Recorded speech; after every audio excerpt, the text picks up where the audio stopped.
In a small, forgotten village on the edge of Eastern Europe, where winter never seemed to end, a boy named Raza was born into silence. The village was so small, it had no school, no hospital, no future, just old stone houses, cold winds, and forgotten people. Raza was extremely poor, so poor that some nights there was no food, no heat, and no light inside his tiny broken home. He had no parents. His mother left when he was 3. His father, the village said, simply never came back one winter morning. He had no friends. The village children kept their distance, as if poverty was something that could be caught, like a disease. Every morning Raza woke up on a thin mattress on the cold stone floor, and stared at the cracked ceiling above him, asking the same silent question, "Why me?" But somewhere deep inside that hungry chest something refused to break, a small flame, quiet, stubborn, alive. At age 12, Raza started working, carrying wood for the older villagers, cleaning snow off their doorsteps, doing whatever anyone would pay him for, even if it was just a few coins. The village elders would shake their heads and say, "Ya ladka, kuch nahi banega, ya temhai, kismati karab hai iska." Raza heard every word, but he made a decision that cold night. He would not die in this village. He would not let their words become his walls. When he turned 17, he walked to the nearest town, 3 hours on foot through frozen roads, and found a small construction job. He slept in a shared workers' room with 7 other men, 1 blanket, 1 meal a day, but he was moving, and moving felt like everything. He worked 16 hours a day, mixing cement, carrying steel rods, doing jobs that broke men twice his age. But every night he studied, borrowing books, watching free videos on a cracked old phone. One evening, a site manager noticed Raza reorganizing the material storage without being asked, making it faster, more efficient. The manager stopped, stared, and then said, "Come to my office tomorrow." That one conversation opened the first door.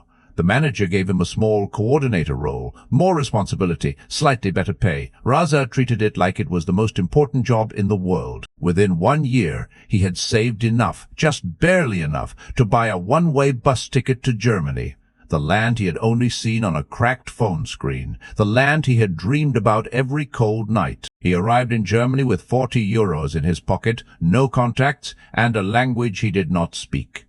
The city was loud, cold, and completely indifferent to his existence. He slept in a shelter for 3 nights, then found a cleaning job at a restaurant. He scrubbed floors, washed dishes, cleaned toilets, and smiled, because he knew this was not his destination, this was just his door. Every euro he earned, he split into 3. 1 part for food, 1 part for savings, 1 part for online courses, logistics, business, supply chain management.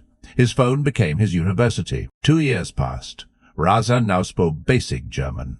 He had built a small reputation, honest, fast, reliable. A small logistics company offered him a junior operations role. He walked in wearing his best shirt, the only good shirt he owned. He worked harder than anyone in that office. He arrived first. He left last. He solved problems no one else wanted to touch. Within 14 months, he was promoted to operations manager. But Raza did not want to work for someone else's dream forever. He had studied the system. He had seen the gaps. He had a plan, and the plan was terrifying and beautiful at the same time. He resigned. Everyone thought he was insane. His manager said, "Raza, you have nothing, you will fail." Raza shook his hand, smiled quietly, and walked out into the cold German morning. He started his own small logistics and supply coordination company from a tiny rented desk in a shared co-working space. His entire starting capital, 800 euros. His entire team, himself. The first 3 months, silence, no clients,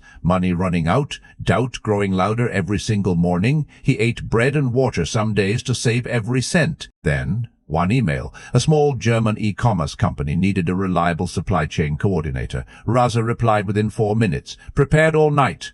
And in the morning, he closed his first real business deal. 1 client became 5. 5 became 20. His reputation, built on honesty and obsessive reliability, spread through the German business community like quiet fire. By year 3, his company was operating across 4 European countries. Germany, Netherlands, Poland, Austria. The boy who had walked 3 hours on a frozen road for a construction job was now negotiating contracts worth millions. He called back to his old village. He built a small school there. gave scholarships to children who reminded him of himself, hungry eyes, empty pockets, full hearts. Today, Raza's company is worth millions. He employs over 300 people across Europe, and every morning, without fail, he wakes up at 5 a.m., makes simple tea, and reads, because he never forgot the boy on the cold stone floor, and he never will. This story is for every person watching from a small room, a cold house, a broken situation.